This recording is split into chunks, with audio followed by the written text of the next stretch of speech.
Alright everybody, just going to talk to you very briefly about slings. Now, I've got some videos in the pipeline.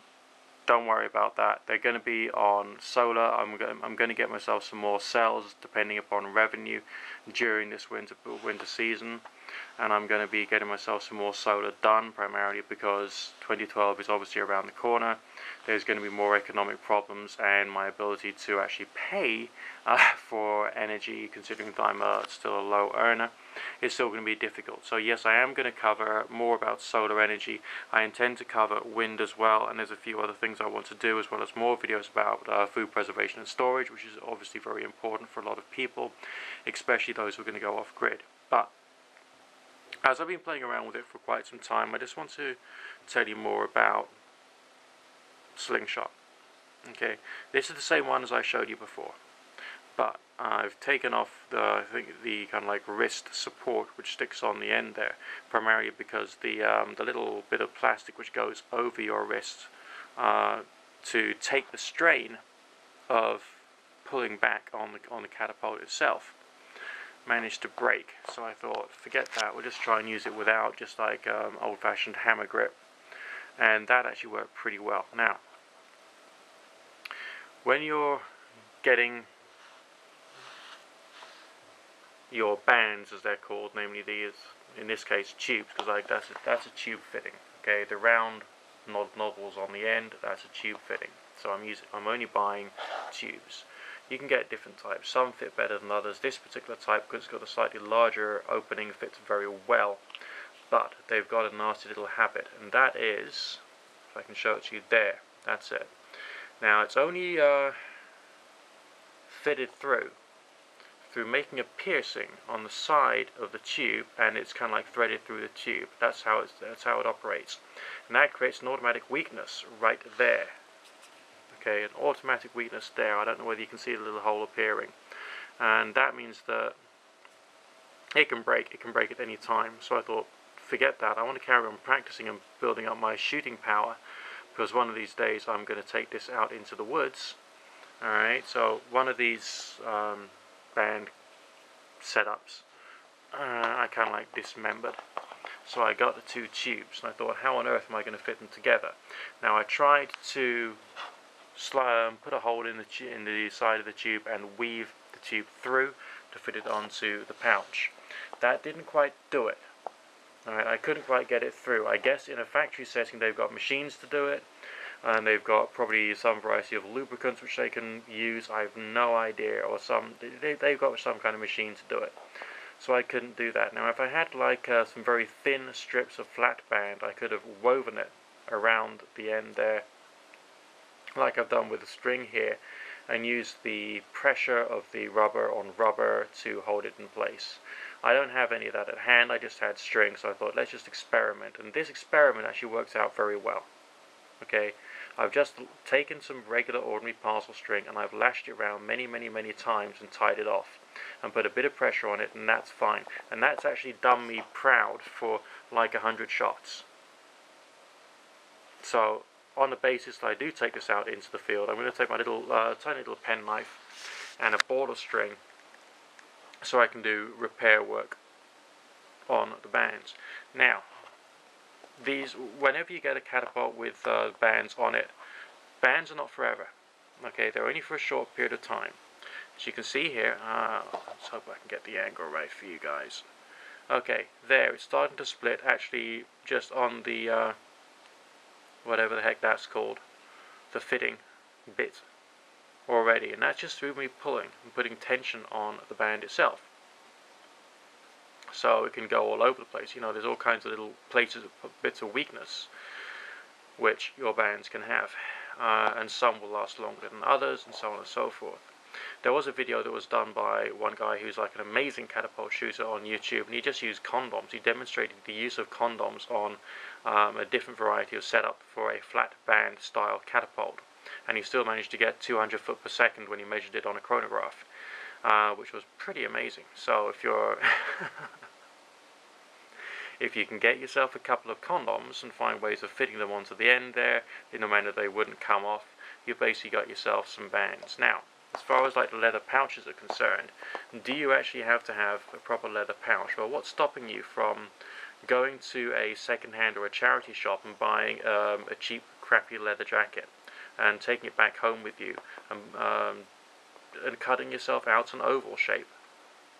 Alright, doing punching a hole there, taking your string or whatever and just binding it around, and maybe a small mesh of holes in the middle there just to give it a bit of extra give to put to soften for when you're putting your shot in there. There's ways of doing it.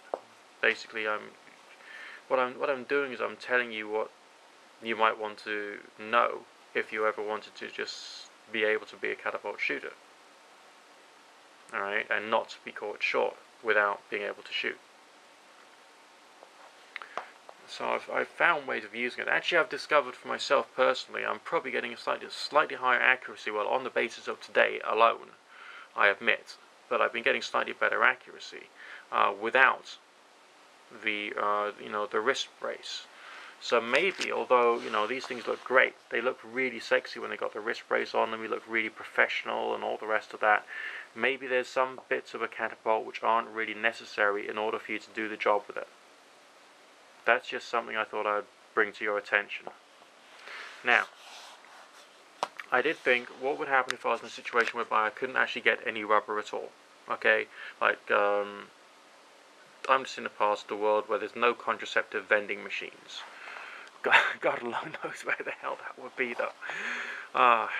Alright, or there's nowhere where I can get some variety of rubber for making some variety of band type thing, so I can shoot. I told you can make pouches from second-hand leather jackets.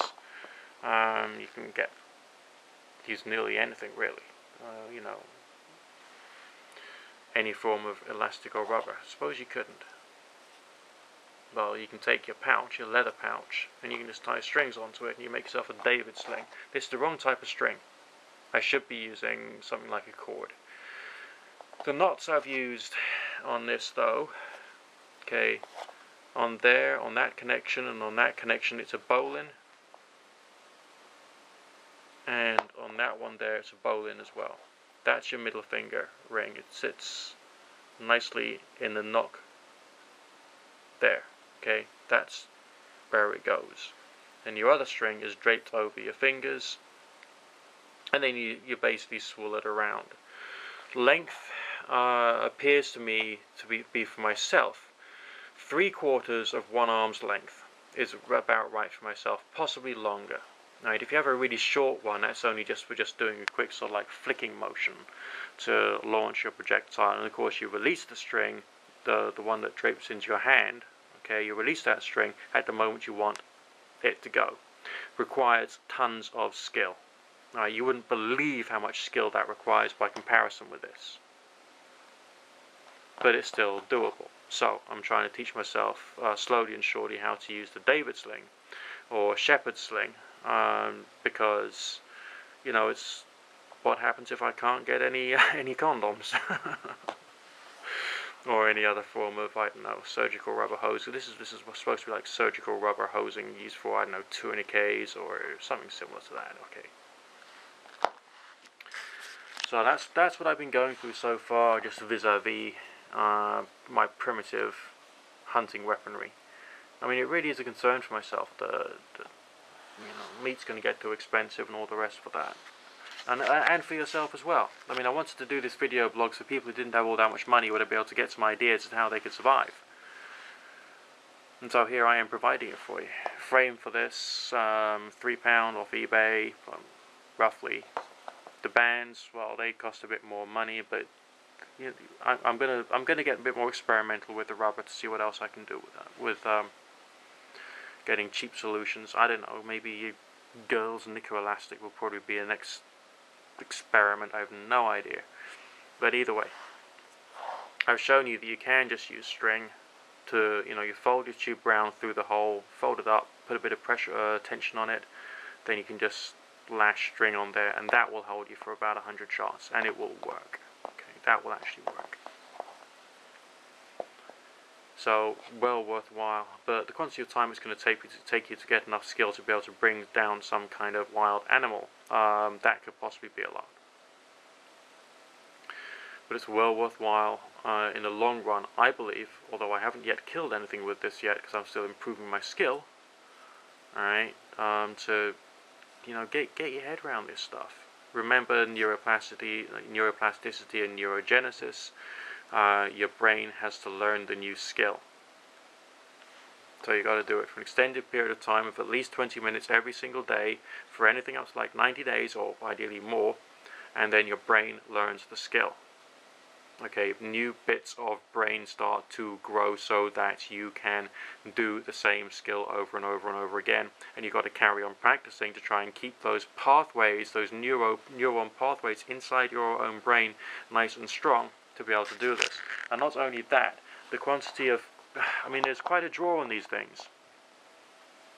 I haven't got a force meter, but I would say that maybe it's, I know, it could still be half or slightly less what you get off a bow, but it's still quite a hefty draw. And of course your wrist has got to change as well, using your left wrist in a very different way to be able to hold on to your catapult.